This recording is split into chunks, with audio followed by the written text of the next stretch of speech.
All right. Hello, guys, and welcome to an unexpected video from ScandiPWA team. It was quite a time. We didn't talk for a while. We had projects to do, which were quite unexpected. We got sick of COVID, we got vacations, so a little change of plans and a delay in our delivery. However, we are not stopping here and we are continuing on what we started before. Everything is still functioning, is working, and we are progressing steadily. Here are some updates from our team, starting with me. So I, as responsible for development of themes and extensions, can tell you that we have built multiple ones over this period of time, like 5 extensions were published and 1 partner extension was published as well. So we now accept partner extensions. And if you are a partner and want to publish with us, you are free to publish there. For now, our partner extensions are free because we sell them with other extensions we sell on the marketplace include support. And yeah, so reach out for us to discuss details on partner publishing. While I was sick of COVID, I was working on the TypeScript plugin and I got it working till the very good degree. But I have still some issues with scanning whole files of the project. For now, it, for some reason, scans a selected amount of files, and sometimes this leads to some namespace being undefined despite them being present in files. So the discovery of ScandiPWA files in this TypeScript plugin should be improved. Yeah, waiting for some free time to address specifically that. Next, let's switch to my colleague Alexander Rivkins. He will tell some updates about Create Magento app and how it's going. So, word to you. Yes, hello everybody. Last 3 weeks were excited because I want to tell you about new alpha version that includes a lot of major changes since the first release. First of all, we have now PHP containers. We built PHP images for all Magento versions with the latest PHP version, with all Magento extensions, and all images weights about 100 megabytes each, which is great. They are downloading fast, running fast.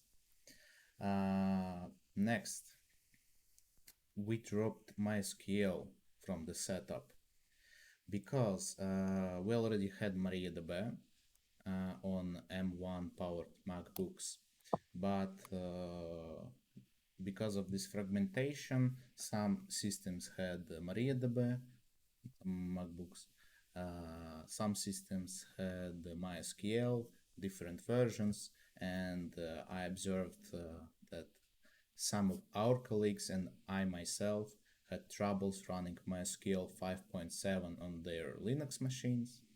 So we decided to just stick with the MariaDB. It has great support, it's open source, it had have images for all platforms that we need. So there's that. And to prevent data losses, unexpected issues with your setups, I also wrote a converter from MySQL database to MariaDB. It will run automatically when it sees MySQL volume on your system. That's amazing. And I just mentioned for the viewers why switching to PHP containers is a big news, because beforehand, the originally Create Magento app was built to bypass the issues with PHP containers in general. On Mac OS, they caused a real noticeable slowdown due to changes to file systems. And now with new Docker updates, it's possible to switch to a new volume type, or Alexander will explain it better. So on Macs, it now runs relatively well, so we can switch back to using containers. Alexander, could you clarify which option should be enabled in the latest macOS versions to improve the performance of Docker? Yes, On Mac. so on Mac, you will need to update to macOS 12.2 or 12.3, as I remember correctly.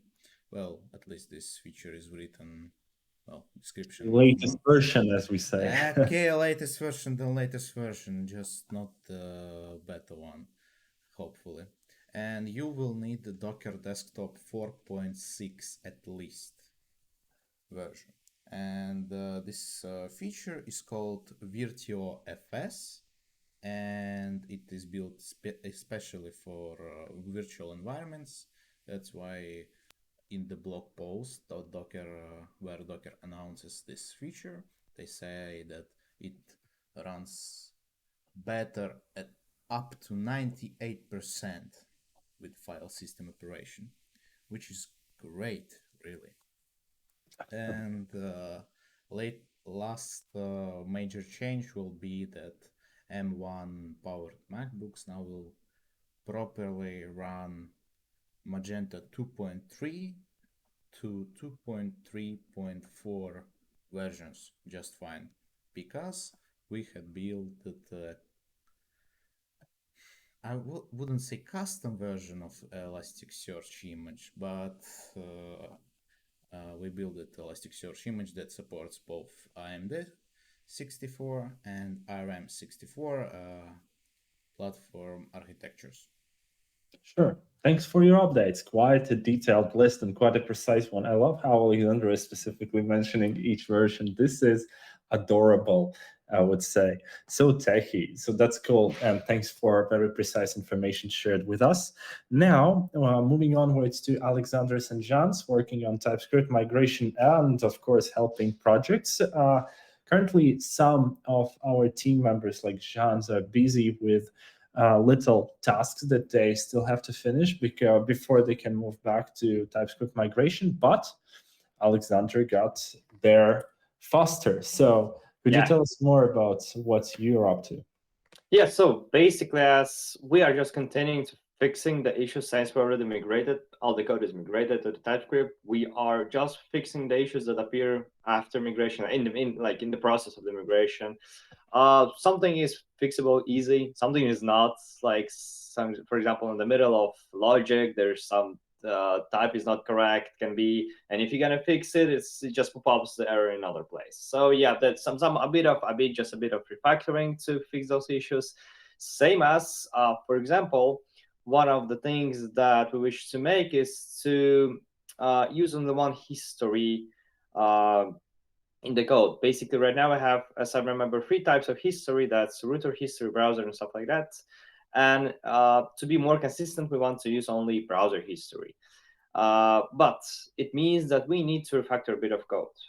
We don't want to make it in the TypeScript, or like exactly in the TypeScript version, because it needs to be tested first. So we are making it in the core and then merging that to the TypeScript so we can continue. Because right now, unfortunately, there's errors with the history in the TypeScript because they are not consistent. Some components using history from the browser, some components using history from the React router library, and stuff like that.